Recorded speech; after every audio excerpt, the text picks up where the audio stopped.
di chat ya. Pilih satu pintu yang paling menarik buat Bapak Ibu, buat kalian tanpa alasan panjang, ya. Jangan pikir, "Oh, ya nggak usah, pokoknya tek," gitu. Pilih, mau yang mana? Satu, atau yang 2, atau yang 3. Oke, saya cek ya. Dari atas. Oh, Pevin, pintu nomor 1 katanya. Ibu Jenny, pintu nomor 1. Ibu Nova, pintu nomor 3. Bapak Andre mau nomor 3 juga sama. Ibu Dewi, pintu yang 3. Ibu Kristiani juga 3. Ibu Marcella 2. Terus Ibu Bapak Berkat 3 juga. Oh, banyak yang 3 ya. Ibu Putri 3, Ibu Fiona 3, Bu Dinda 2, Bu Nova 3. Ya udah itu udah 3. Tulis lagi. Oke, baik. 3-nya banyak ya. Kok pintu modernnya nggak ada yang pilih ya? Oh, padahal kayaknya seru di dalam ini nih. Ya kan? Kebayang nggak Bapak Ibu di dalam ini apa? Ini kan yang pintu pertama itu kan misteri.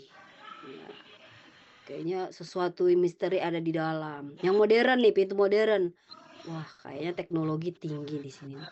Nah, kalau ini kan pintu 3 kan kayak homey, kayaknya nyaman. Ini kayaknya pada karena ngantuk ya. Ya, kalau udah ngantuk banget, jadi udahlah 3 kayaknya masuk tidur nih, enak di tamannya, ya kan? Oke, baik kita bahas. Nah, gambar pintu yang kita lihat semuanya sama aja pintu. Tetapi interpretasi dan makna yang kalian berikan itu berbeda-beda. Ada yang melihat pintu hutan sebagai petualangan, ada yang melihatnya sebagai tempat berbahaya. Ada yang melihat pintu modern sebagai efisiensi, ada yang melihatnya sebagai sesuatu yang dingin atau impersonal. Jadi intinya gini, dunia di luar sana sama, tapi kita semua membangun realitas kita sendiri berdasarkan pengalaman, harapan, dan ketakutan kita. Inilah dasar dari konstruktivisme. Coba saya tanya dulu satu-satu. Untuk mewakili dulu yang pintu nomor 3, pintu nomor 1 dulu. Nah, Bapak Ivin, kenapa memilih pintu nomor 1? Karena saya suka yang klasik, Bu. Oh, klasik. Oke. Oke, Iya. yang pintu nomor 2 tadi siapa? Nah, saya baca lagi dulu ini. Ibu Dinda, kenapa pilih pintu nomor 2? Lebih bagus aja, Bu. Hah? Lebih bagus. Oh, lebih bagus ya. Kayaknya generasi Z tuh kayak teknologi gitu kan. Nah, kalau Ibu Fiona, kenapa nomor 3? Lebih ke apa sih, Bu? Kekeluargaan gitu. Homey ya, kayaknya nyaman gitu ya. Home. Nah, Iya. ya, oke, ini mewakili aja ya, saya nggak tanya satu-satu. Kita share kembali sebentar.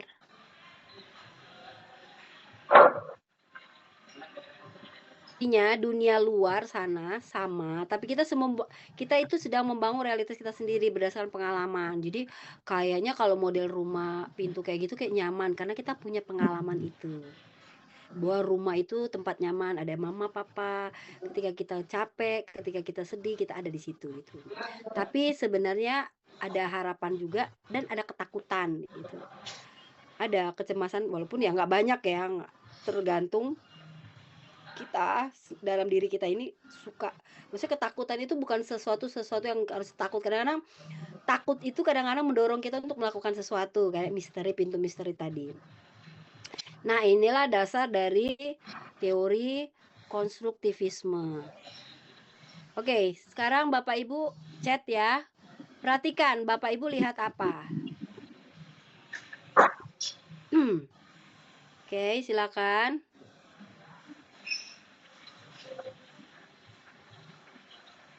Bebek, kepala bebek, itik, mulut pelikan, kepala burung, kepala bebek. Ada lagi nggak? Kepala bebek lagi, muncung dan wajah bebek.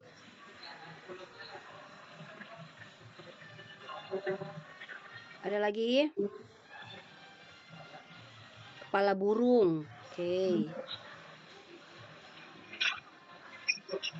Sudah? Ya. Oke.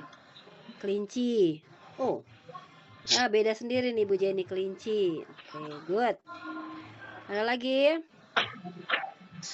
Nah, oke. Kita perhatikan ya. Ada Bu Jenny yang paling satu-satunya bilang kelinci. Ya lo kelinci lo. Ini kan telinganya, ini kelincinya, kan? Dia kelinci, telinganya 2 gitu. Ini mulutnya, ini matanya. Kelinci, kata Ibu Jenny. Yang lain, oh enggak, pelikan, burung. Ini kepalanya, ini matanya, ini paruhnya kan, paruh. Nah. Lihat seekor bebek atau kelinci? Nah, bebek yang banyak ya, itik atau burung bolehlah unggas. Ini adalah koneksi teori. Namanya kita kan lagi uji persepsi. Persepsi sama nggak tadi? Nggak sama, beda. Ya. Ada yang bilang bebek, itik. Ada yang bilang moncongnya, gitu kan. Mungkin nanti masa depannya dia. Jadi persepsinya juga berbeda dengan kita. Dengan orang lain. Konstruktivisme dan field teori, realitas itu tidak tunggal. Kita membangun persepsi kita sendiri berdasarkan fokus dan pengalaman masa lalu. Ya, jadi apa yang kita lihat itu karena berdasarkan pada pengalaman kita gitu, bahwa ini seperti ini. Tapi pengalaman Bu Jenny enggak, itu kelinci. Pengalaman saya yang saya lihat-lihat itu ya ini burung gitu. Ya. Nah, kita akan bahas ini ya, konstruktivisme, teori sistem, konseling, lalu tugas akhir. Pergeseran paradigma, psikologi klasik bertanya, apakah yang salah dengan orang ini? Psikologi modern bertanya, bagaimana orang ini berinteraksi dengan dunianya? Kalau klasik zaman dulu tuh kayak ngomong, nih yang salah dengan orang ini apa? Ada masalah apa ya? Kenapa dia mengalami ini ya gitu. Tapi kalau modern enggak. Dia gini, bagaimana orang ini berinteraksi dengan dunianya? Bagaimana cara dia?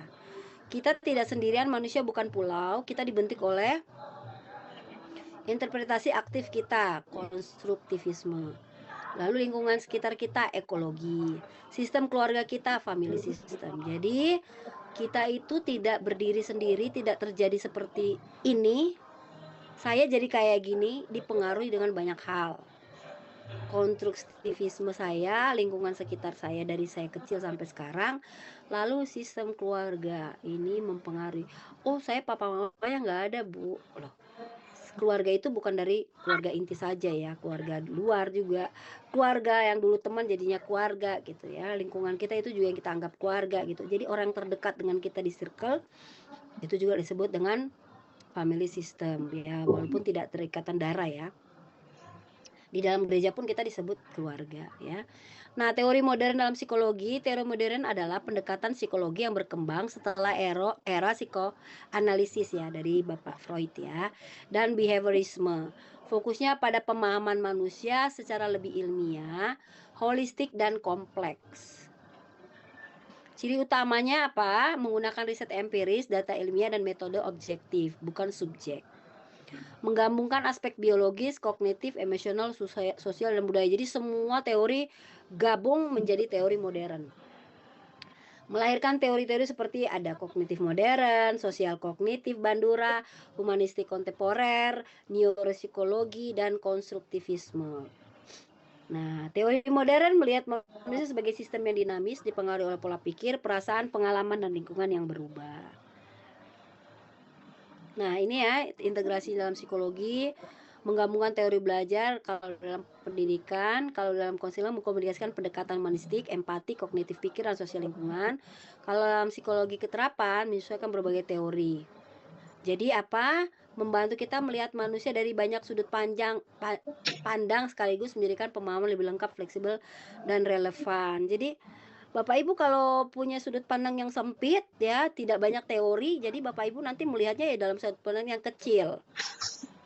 Tidak melihat sudut pandang yang relevan, yang fleksibel, yang objektif, tapi subjek gitu. Nah, perlunya teori modern ini ya yang untuk kita terapkan dalam psikologi ya untuk kombinasi, mengkombinasi semua hal. Jadi kalau Bapak Ibu melihat seseorang anak bukan anak ya, atau seseorang yang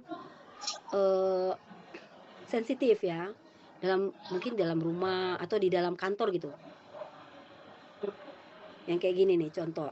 Di kantor ya, umpama di kantor. Terus dia melakukan kesalahan